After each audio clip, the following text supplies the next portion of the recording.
係啦，喺 M2 度咧，MI 咧就係一個證明嘅方法嚟嘅 ，mathematical induction。咁呢個證明方法咧就有啲淺嘅題目，亦都有啲深嘅題目嘅。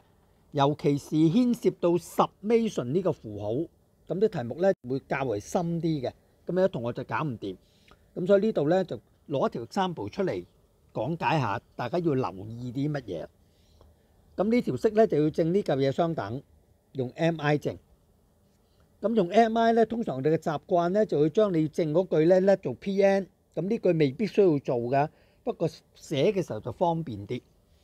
叻做 PN， 記住你個 variable 係 N， 而個 K 咧其實呢個我叫 dummy variable， 佢本身咧就唔可以轉另外一個都得嘅。dummy 即係話佢乜嘢都得，用 R 又得，用 P 又得，係對條式係冇影響嘅。咁你要小心啲處理兩個 variable， 唔好撈亂啦。好啦，首先咧就代1啦 ，n 等於1，咁所以呢兩個位咧，你個左邊咧，你做 proof 咧就做等式等於要分左右做。你下邊如果代1嘅時候咧 ，k 係由1開始嘅；上邊代1嘅時候咧 ，k 係去到2嘅。咁即係由1去到2就唔係一個，係兩個嘅，代1再加埋代2。咁好多同學咧就成日以為 MI 代1就係得一嚿，咁呢個成日會錯嘅，所以你小心啲睇，真係要代㗎，代入去望一望。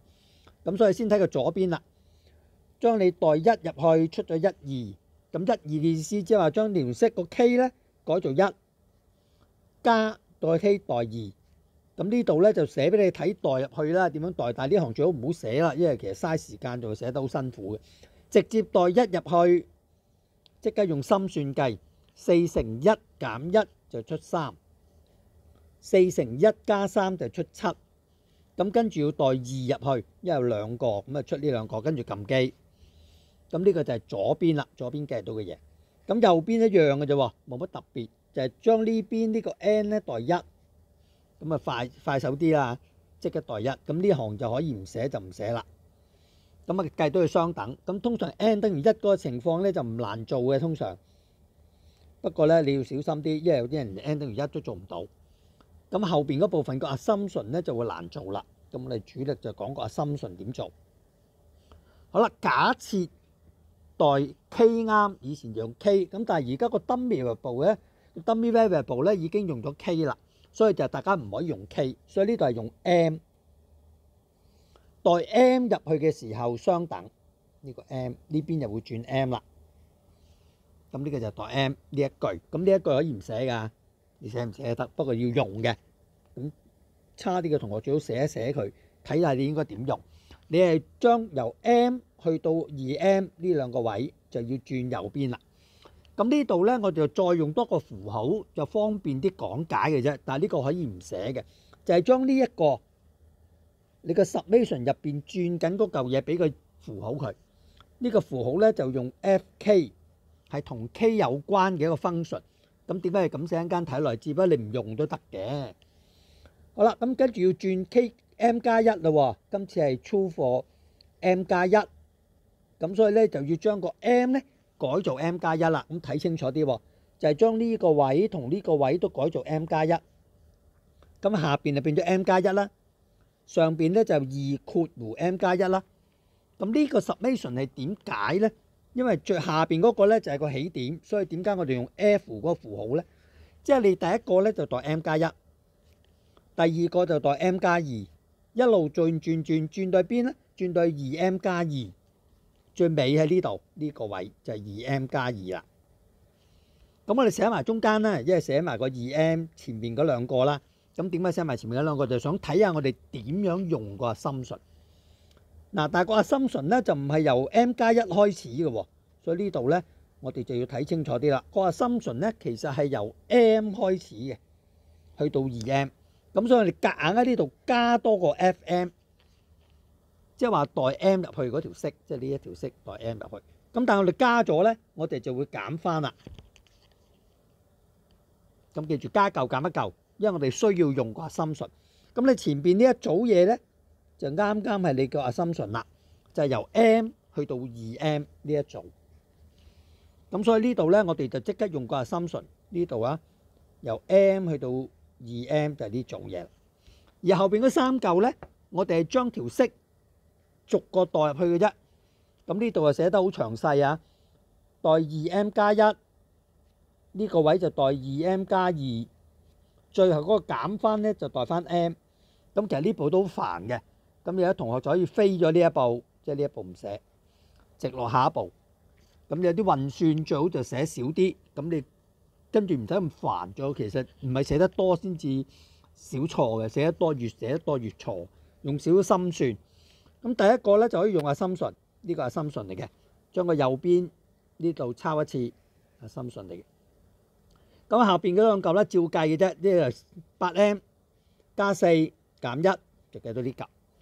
咁呢個就 8m 加4加3就計到呢嚿。呢個係 8m 加8減1就係呢嚿，8m 加8加3就係呢嚿。咁最後嗰嚿咧就照抄啦。好啦，咁嚟到運算啦喎，已經用咗assumption。咁運算點運算咧？呢條式都煩嘅，因為個分母全部唔同。如果一次個通分母咧係好辛苦嘅，所以呢度咧我哋又分咗2次做，希望易啲睇得明，同埋你計嘅時候都冇咁煩。嗱，我哋點樣睇咧？